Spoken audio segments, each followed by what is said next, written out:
बीर Abdul Hamid academy में आपका पुनः हार्दिक स्वागत एवं अभिनंदन है। मैं दीपू प्रसाद प्रजापति आज आपके सामने कक्षा 10 इतिहास अध्याय 2 भारत में राष्ट्रवाद ये पार्ट 3 को लेकर के उपस्थित हुए हैं। आज हम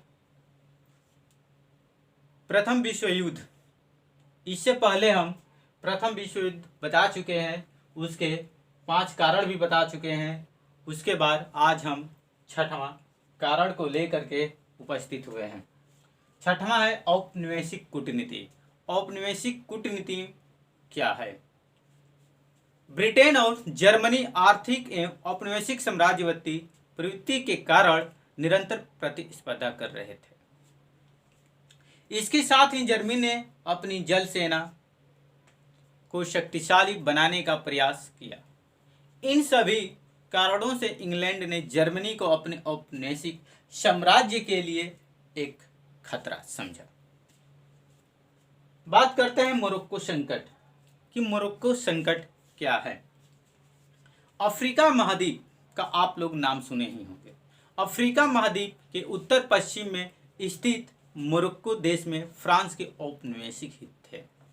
1905 ईस्वी में फ्रांस ने मोरक्को में अशांति दूर करने को सेना भेजी थी, जिसका जर्मनी ने घनघोर विरोध किया। जर्मनी के इस हस्तक्षेप में फ्रांस तथा जर्मनी के बीच कटुता बढ़ जाती है। अंतर्राष्ट्रीय सम्मेलन बुलाया गया, किंतु दोनों देशों के बीच जो मामला था वह एक दूसरे से बंधा नहीं था।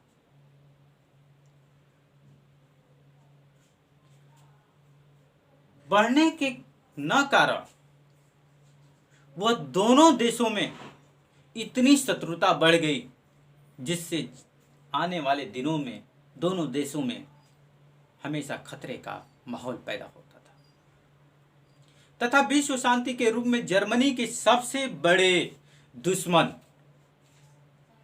जो थे फ्रांस और इंग्लैंड है। जो सबसे बड़ी दुश्मन थे जर्मनी के, फ्रांस और इंग्लैंड थे। इन्हीं सब परिस्थितियों ने युद्ध की पृष्ठभूमि तैयार कर दी थी। तो हम बात करेंगे अब जर्मनी का महत्वाकांक्षा। कुछ इतिहासकारों का कहना है कि जर्मनी की अत्यधिक महत्वाकांक्षाओं का प्रथम विश्व युद्ध का एक प्रमुख कारण बना। जर्मनी में जो जर्मनी था, जर्मनी का एकीकरण 1870 ईस्वी तक पूर्ण कर दिया गया था। 1870। इसलिए उपनिवेशों के निर्माण में वह पिछड़ गया। वह भी अन्य यूरोपीय देशों की तरह आगे बढ़ने का प्रयत्न कर रहा था, लेकिन उनको शत्रु आगे न बढ़ने दिया, जिस कारण उच्च स्तर पर प्रथम विश्व युद्ध का तैयारियां शुरू हो चुकी थी। फिर करते हैं बाल्कन की संधि। बाल्कन की संधि 1878 ईस्वी में 1878 ईस्वी में बाल्कन की संधि होती है।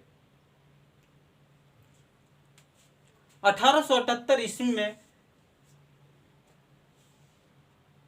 1878 ईस्वी के बाद जर्मनी का संरक्षण पाकर तुर्की का सुल्तान बाल्कन क्षेत्रों के ईसाइयों पर भीषण अत्याचार एवं शोषण का मामला करार दिया गया। इस शोषण और अत्याचार के चलते बाल्कन की जनता ने इकट्ठा होकर के उस तुर्की के शासन के विरुद्ध विद्रोह पैदा कर दिया। युद्ध प्रारंभ कर दी। चारों तरफ से शत्रुओं को घेर लिया गया और प्रथम विश्व युद्ध की शुरुआत कर दी गई। बात करते हैं एक मजबूत अंतर्राष्ट्रीय संस्था का अभाव। इसमें होता है उस समय अनेक अंतर्राष्ट्रीय कानून और सदाचार की संहिता होने के बावजूद भी एक मजबूत अंतर्राष्ट्रीय संस्था के अभाव में इन्हें लागू नहीं किया जा सका था।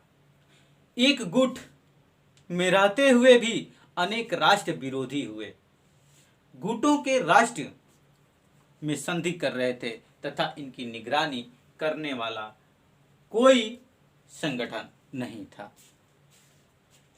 बात करते हैं 11 नंबर, करते हैं सेराजेओ हत्याकांड की।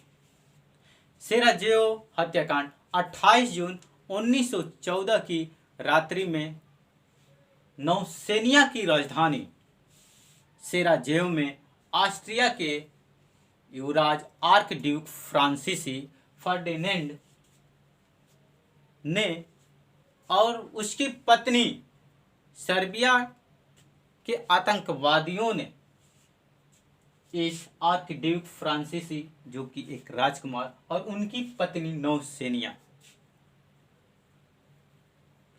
के ऊपर बम फेंक करके हत्या कर दी जाती है, जिससे ऑस्ट्रिया ने हत्याकांड सर्बिया को दोषी ठहरा करके 28 जुलाई 1914 को उसके विरुद्ध युद्ध का घोषणा कर दी जाती है। वह प्रथम विश्व युद्ध का तत्कालीन कारण माना जाता है। धन्यवाद। अगर आप इस चैनल पर पहली बार आए हैं तो इस चैनल को लाइक सब्सक्राइब जरूर कीजिएगा। अगर वीडियो अच्छी लगी तो लाइक कीजिएगा, अगर